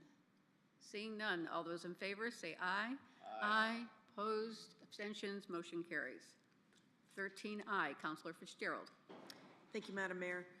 Resolution appropriating $2,150,000 for the planning, design, acquisition, installation, construction, equipping, and furnishing of Phase 1 campus improvements and new athletic facilities at South Windsor High School, and authorizing the issuance of $2,150,000 bonds of the town to meet said appropriation and pending the issuance thereof, the making of temporary borrowings for such purpose as shown in Exhibit I.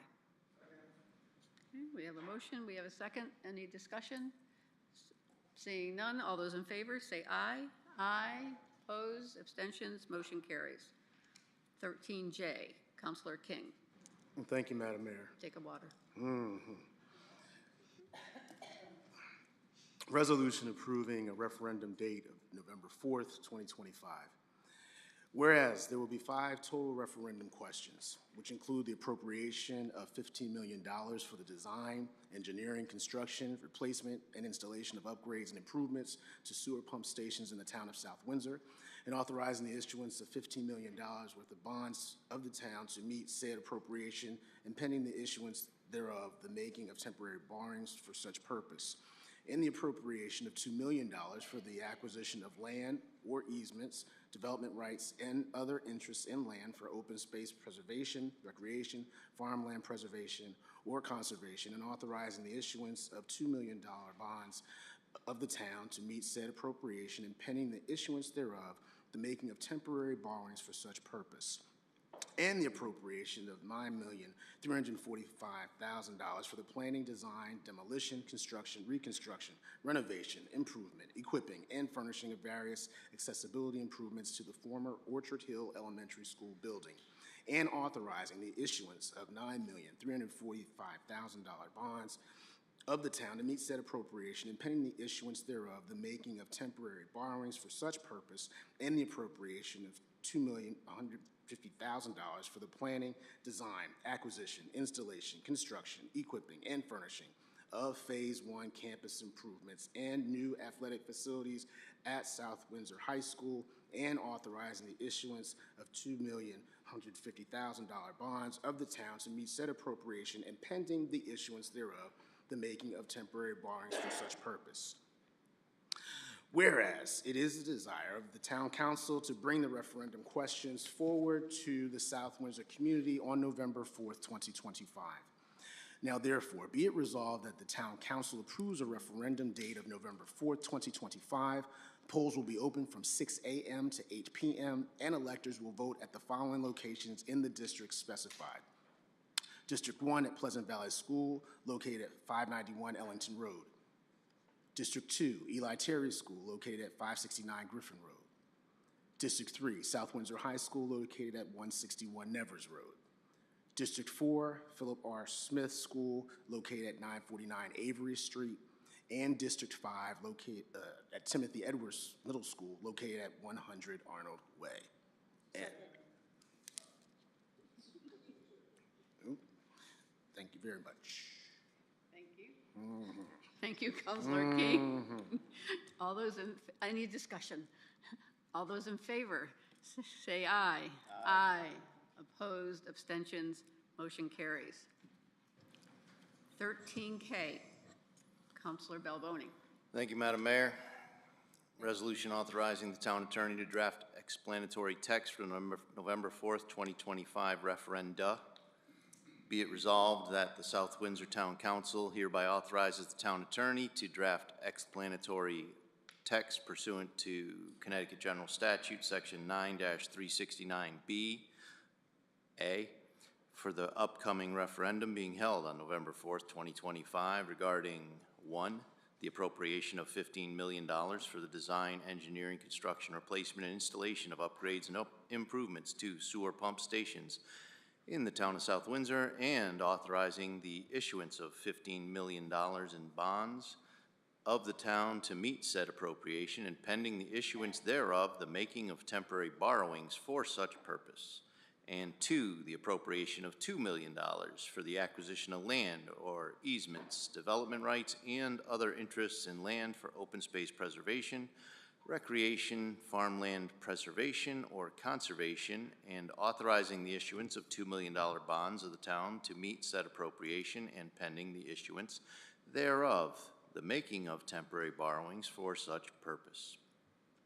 And 3, the appropriation of $9,345,000 for the planning, design, demolition, construction, reconstruction, renovation, improvement, equipping, and furnishing of various accessibility improvements to the former Orchard Hill Elementary School building, and authorizing the issuance of $9,345,000 bonds of the town borrowing for such purpose. And 4, the appropriation of what? I think you missed some of the sentence, right? Yeah, you skipped a line. After the 9 million bonds of the town to meet said appropriations. To meet said appropriation and pending the issuance thereof, the making of temporary borrowings for such purpose. And 4, the appropriation of $2,150,000 for the planning, design, acquisition, installation, construction, equipping, and furnishing of Phase 1 campus improvements and new athletic facilities at South Windsor High School, and authorizing the issuance of $2,150,000 bonds of the town to meet said appropriation, and pending the issuance thereof, the making of temporary borrowings for such purpose. Do we have a second? Oh, you sure you don't want me to read it again? Any discussion? I do have a discussion. Madam Mayor. Sure, Councilor Willett. Thank you, Madam Mayor. Is some of us that are connected to the sewers, some of us that are connected to the sewers got a card in the mail last week that shows what this is all about and the intent for the sewer system or WPCA upgrades. My concern is that residents who are not connected will show up at the voting booth and assume that the $15 million is going to be added to their their portion of the $15 million. Is there a way that we can craft this or word it so that it's crystal clear that it's only being paid for by? This text cannot be changed because this has already gone through the bond attorney, and this is the explanatory text. That's what I'm saying. So we can't We can't change the this, explanatory correct, text? because it's gone through the bond attorney. If I'm correct, right, Attorney Corella? The explanatory text can be a little bit more descriptive of what and how it's being paid for and funded. I believe the funding of this is going to be through the sewer use fees. Right, and that could be included in the explanatory text. So it doesn't have to be, the language of the resolutions cannot change. You're correct about that, but the explanatory text can describe the methodology by which it gets repaid. And this is authorizing you to do the explanatory text. correct. So you can add Counselor Willette's Concerns. concerns, yes. Yes. But I think it's also important to note. There we go. I think it's important to note the mailer that went out went only to sewer users, whereas explanatory text will go to every residence, so everyone in the entire town will know. All right, so you can put Counselor Willette's concerns within your explanatory text. Yes. Thank you. Okay. This part I wasn't sure. I didn't think we can change the, okay, thank you. Okay, any further discussion? Counselor Baginski? Oh, no.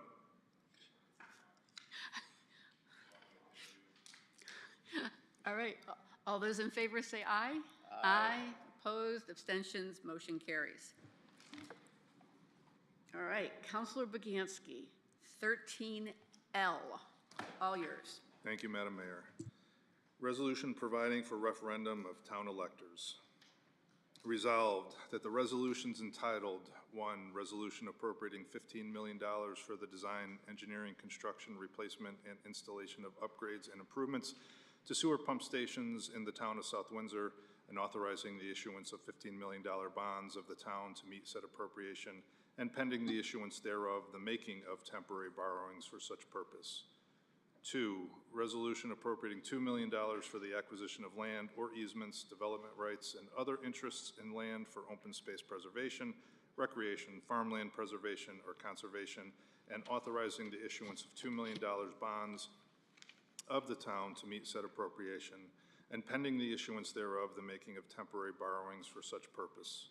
3, resolution appropriating $9,345,000 for the planning, design, demolition, construction, reconstruction, renovation, improvement, equipping, and furnishing of various accessibility improvements to the former Orchard Hill Elementary School building, and authorizing the issuance of $9,345,000 bonds of the town to meet said appropriation, and pending the issuance thereof, the making of temporary borrowings for such purpose. And 4, resolution appropriating $2,150,000 for the planning, design, acquisition, installation, construction, equipping, and furnishing of Phase 1 campus improvements and new athletic facilities at South Windsor High School, and authorizing the issuance of $2,150,000 bonds of the town to meet said appropriation, and pending the issuance thereof, the making of temporary borrowings for such purpose. Heretofore at this meeting adopted, be submitted to the town electors for approval or disapproval at a referendum to be held in conjunction with the general election to be held on Tuesday, November 4, 2025, and that the warning of said referendum state the questions to be voted upon as follows. 1, shall the resolution entitled Resolution Appropriating $15 million for the design, engineering, construction, replacement, and installation of upgrades and improvements to sewer pump stations in the town of South Windsor, and authorizing the issuance of $15 million bonds of the town to meet said appropriation, and pending the issuance thereof, the making of temporary borrowings for such purpose, adopted by the Town Council on September 2, 2025, be approved. The ballot label for said question will read as follows. Shall the $15 million appropriation and bond authorization for the design, engineering, construction, replacement, and installation of upgrades and improvements to sewer pump stations be approved? Yes or no?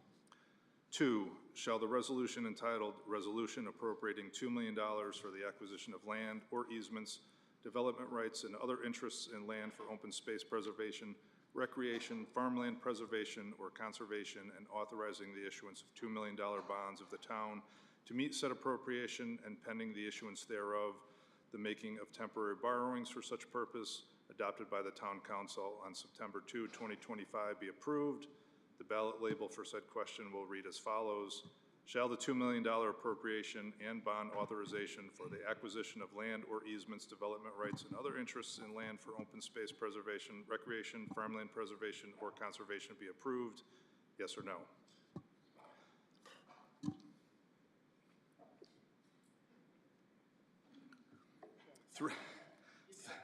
Three, shall the resolution entitled Resolution Appropriating $9,345,000 for the planning, design, demolition, construction, reconstruction, renovation, improvement, equipping, and furnishing of various accessibility improvements to the former Orchard Hill Elementary School building and authorizing the issuance of $9,345,000 bonds of the town to meet said appropriation, and pending the issuance thereof, the making of temporary borrowings for such purpose, adopted by the Town Council on September 2, 2025, be approved.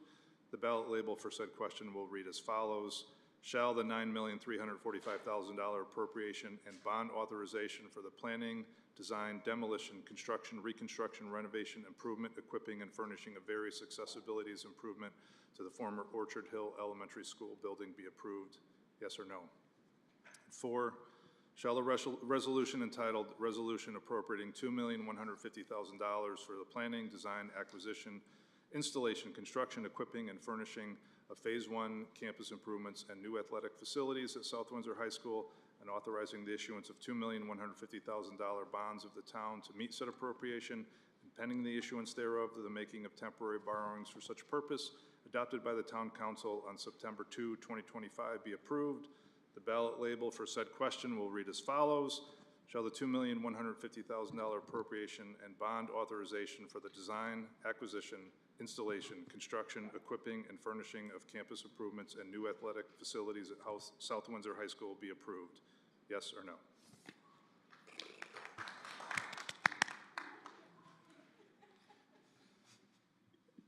Congratulations. Second.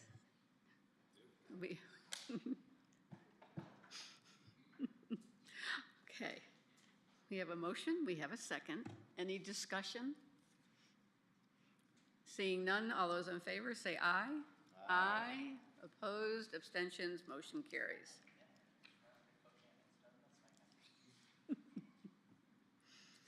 Okay, moving on to 13M, Councilor Willett.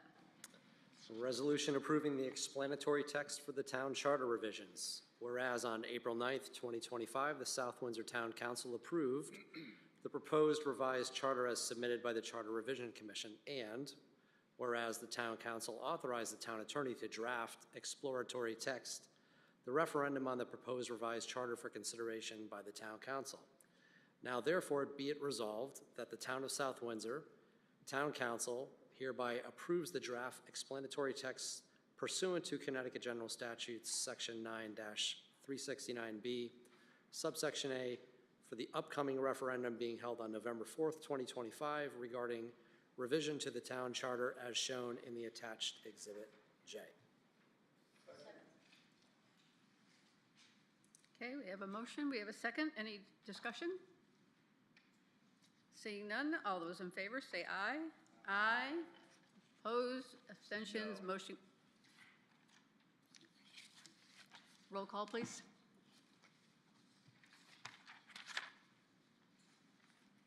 Councilor Roulette? Yes. Councilor Bugiansky? Yes. Councilor Lewis? Yes. Councilor Balboni? No. Mayor Delnicki? Yes. Councilor King? Yes. Councilor Fitzgerald? Yes. Councilor Pendleton? Yes. All right, 7 yeses, 1 no. Okay, motion passes 7-1. Moving on to 13N, Councilor Fitzgerald. Thank you, Madam Mayor. Resolution setting a time and place for a public hearing, amendments to Ordinance 199, ordinance regarding lease referendum. Be it resolved that the South Windsor Town Council hereby sets Monday, September 15th, 2025 at 8:00 p.m. in the Town Council chambers, of the South Windsor Town Hall, 1540 Sullivan Avenue, South Windsor, Connecticut, as the time and place for a second public hearing to receive citizen input on the amendments to Ordinance Number 199, ordinance regarding lease referendum. We have a second? Okay, I think the word second public hearing, the second should come out. It just beat me to it. So friendly amendment to remove second.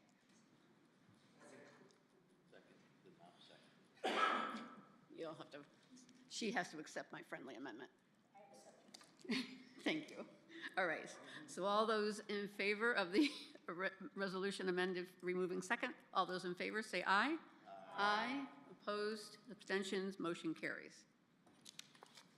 Moving on to 13O.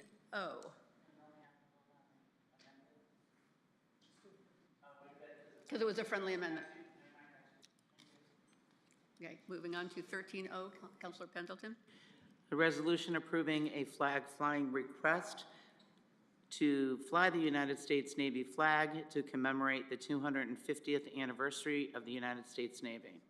Be it resolved that the South Windsor Town Council hereby approves a request to fly the United States Navy flag from October 1, 2025 through October 15, 2025, and asks the Town Manager, Michael Maniscalco, to have the flag raised on the flagpole at the Wapping Community House on Wednesday, October 1, 2025, and lowered on Wednesday, October 15, 2025, in honor of the 250th anniversary of the United States Navy, as shown in Exhibit K. Do we have a second? Okay, we have a motion, we have a second. Any discussion? Seeing none, all those in favor say aye. Aye. Opposed, abstentions, motion carries. Moving on to item 14, passage of ordinance, having none. Item 15, public input for any matter. Public input for any other matter over which the council has jurisdiction shall not exceed 30 minutes. When recognized by the mayor, the speaker shall approach the lectern, give their name and address. Speakers shall avoid personal attacks or impugning or alleging an improper motive to any person. The speaker may address the council on any item over which a council has jurisdiction. The speaker shall limit their speaking time to 5 minutes. And we have Mr. Andrelot who would like to come forward.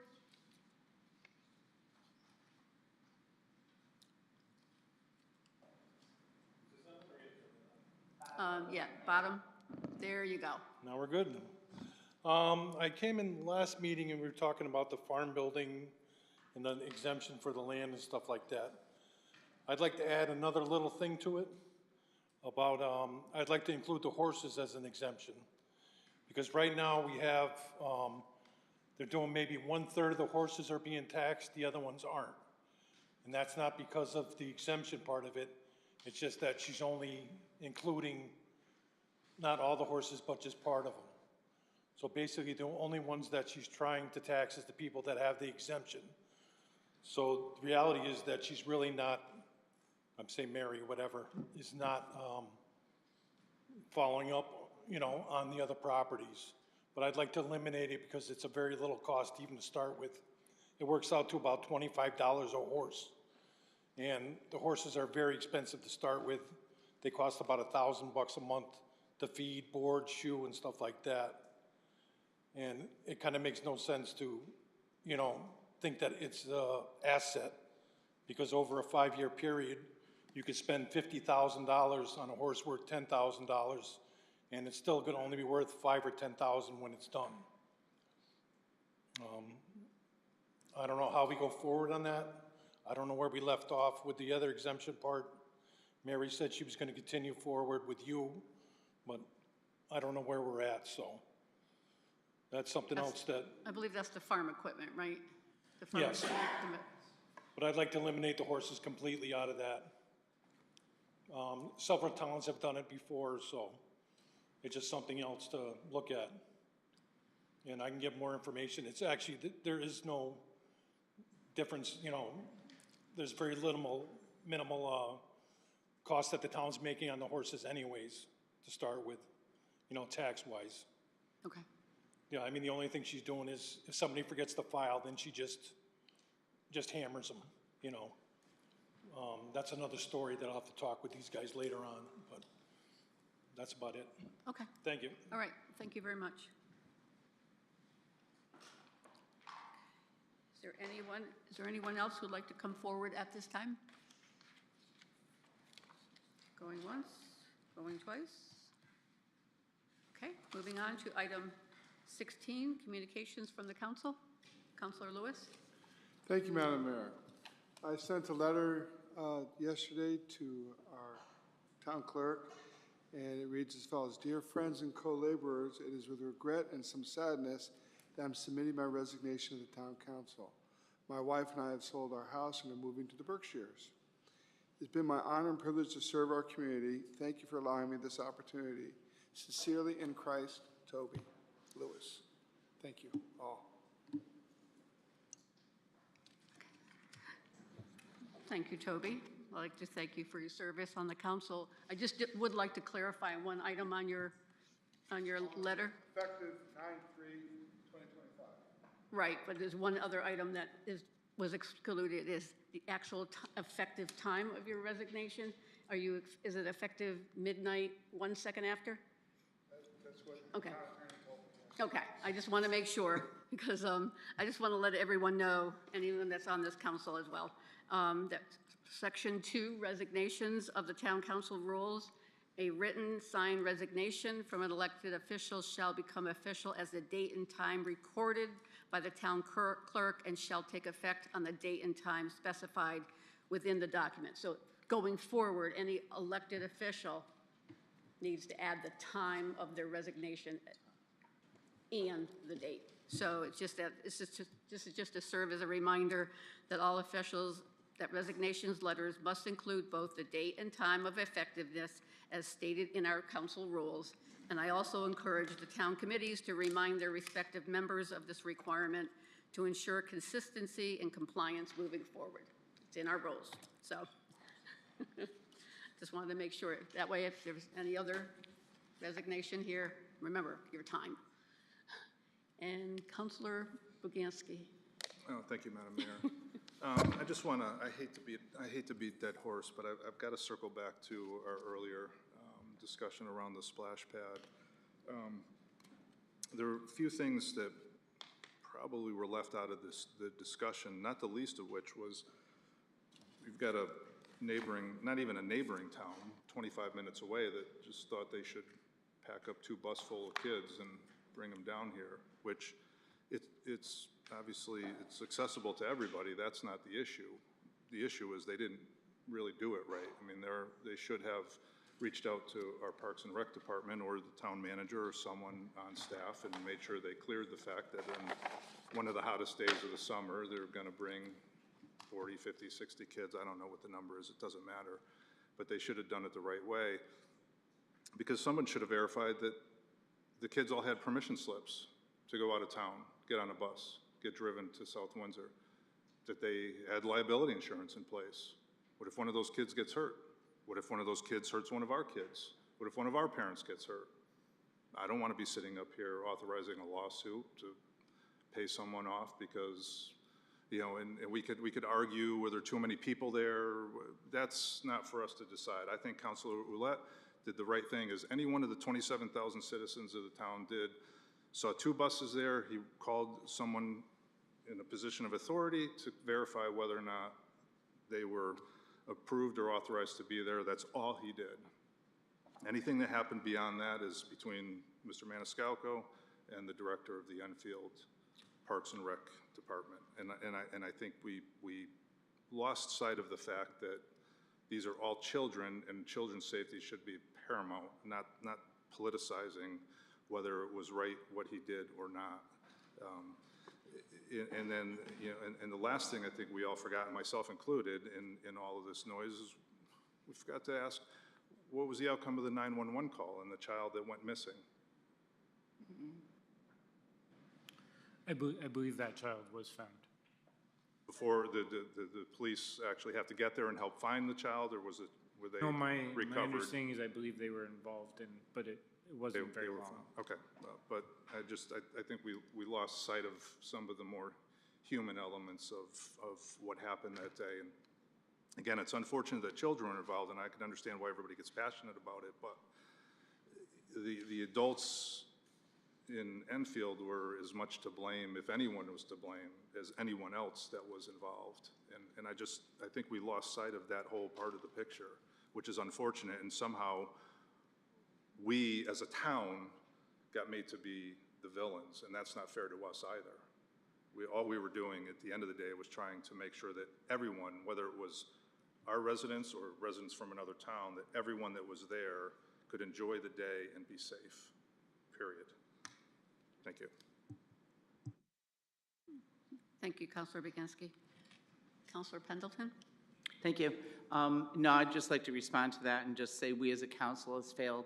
We need to bring a policy into place and ask our town manager to work with the Park and Rec Department Director, Molly Keys, to bring back a policy to us with recommendations and suggestions on how we deal with the splash pad, of which we had discussed before. And we as a council have to get our butts moving and figure out what we're doing here. I don't disagree with you on that. And furthermore, I'd like to end on a positive note and thank you, Councilor Lewis, for your time, energy, and effort that you've put into your work on the town council. I wish you the best living in the Berkshire. I wish I had a second house there. So I'm very pleased that you're living out your true self and your happiness with your wife. And thank you for your hard efforts. Councilor King? Thank you, Madam Mayor. I agree with that, Toby. Sad to see you go, dude. Appreciate your friendship, and we might have agreed to disagree on a bunch of stuff, but I appreciate your transparency, and I wish you the best, too, up there, just in case I'm traveling. I know I have a place to stay. So what I do want to do is also clarify, and I thank you, Councilor Gansky, as well as Councilor Ollett. And the reason I was thinking about saying something or not, and Councilor Balboni said something that made a lot of sense. And I will tell you, when I was first elected and became deputy mayor in 2021, I invoked my deputy mayor status because I found at a 7-Eleven that we had out-of-towners that were being disrespected by a clerk that was there. And I said, you never know who you're speaking with. And they said, well, who are you? And I said, I'm the deputy mayor of South Windsor. I didn't invoke that because it was a pride thing. I invoked that because you just never know who you're speaking to. And as we've learned today, and I thank the mayor for saying, we only know when we ask. We only know when we know. No one asked me. There was news reports. There was TV. There were counselors that are here now. There were people that are in the audience. They told me to resign. Even to this day, and just in case somebody thinks I'm making it up, I'm still called Deputy Muffin. So when people come to me and say about they're getting threats, I get it. I'm still getting them. I'm saying I understand why you did what you did. And as counselors in town, even when we may agree to disagree, we need to understand, and thank you, Councilor Balboni, we're here to represent the town, and when we do, maybe it's misguided at times, maybe mine was at that time, yours, whatever, but we're thinking we're doing in the best interest of the town, and then boom, somebody takes it and runs. It was devastating for me. It was devastating for my family. My son was asked when he transferred to South Windsor, oh wait, aren't you Deputy Muffin's son? Sorry. No, that's fine. I'm over it now. But yeah, I thought I was doing something for the betterment of the town, and people thought it was an ego thing. Even some of the people in this room. They came and stood at this podium, told me to resign. Who did I think I was? All this other stuff. And it was never about that. So I appreciated that. And that's why, and even when we talked to our fellow counselors on our side, we said we're going to ask the question, so that people know from your own mouth, I did not get that opportunity. Your truth. And so I get that. I appreciated what you did. I understand what you did. Now we know. And there you go. But I just wanted to say that so that we don't have a fantasy about our past. I just got a muffin thrown on my, after the splash pad thing, and it's a police report out there. I had a muffin placed on my front door. I had cheese thrown at my car as well as eggs. Yes. No, this was right after the splash pad. And so I get it. this is what I've chosen to do, and there's a reason why. But my point is I understand, and I want to just be clear that that was not my thing. But I don't, and I thank Councilor Balboni, because even we disagree on a lot of things. But I appreciate you saying that, because if we can't trust each other to think that we're doing the best for the town, even if we disagree, then what are we doing? And I felt that. Like, come on. And so I get it, and I'm hoping that we can all do better when something like that pops up in the future. Let's ask each other the question first, why and how, and then move on. Let's just not assume that somebody was doing it, even though you're brand new, because you were title seeking. And it wasn't that. I don't believe it was that. I think you were really looking out. Thank you. And so, yeah, no, I just wanted to be clear about that. And again, I thank my fellow counselors, especially, even though, again, we disagree at times, but for saying that, because it is petty. It can be perceived petty. But at the same time, it allows for that truth to come out if we ask each other the question. Thank you, Madam Mayor. Oh, I forgot. I'm sorry. So let me see, Toby, and thank you, good job. But no, there was a young lady, because we didn't meet in August, South Windsor student creates mental health app for teens. I just want to shout out our South Windsor schools again. You know, it's the kids thing, and I get those blips and it comes up, and I'm so excited because the South Windsor High School students used her inventing skills to help fellow teenagers who may be struggling with their mental health. Aniska Vajengela spent 2 years creating an app called Happy Teens, which led her to win second place at the National Invention Convention. Say that a couple times. But I just wanted to send a shout out to her as well as to our school system. We are putting our kids in the best light. This was in so many news places. Eyewitness News, Channel 3 did an interview with her, whole video. So shout out to that young lady and all of our South Windsor students who are making things happen for the benefit of our town. Thank you, Councilor King. And bringing out your phone just reminded me of another thing. I received an email from Chief Cooney as a reminder that the South Windsor Volunteer Fire Department is hosting their annual 9/11 ceremony at fire headquarters at 1175 Ellington Road at 6 p.m. This is their 24th year, so it'll be held right out at Company 1 on Ellington Road, again at 6 p.m. for September 11th, 2001 remembrance. Any other comments? Okay. Seeing none, moving on to item 17, executive session. Having none, motion to adjourn on item 18. Second. All those in favor say aye. Aye. Opposed? Motion carries. We are adjourned. Thank you.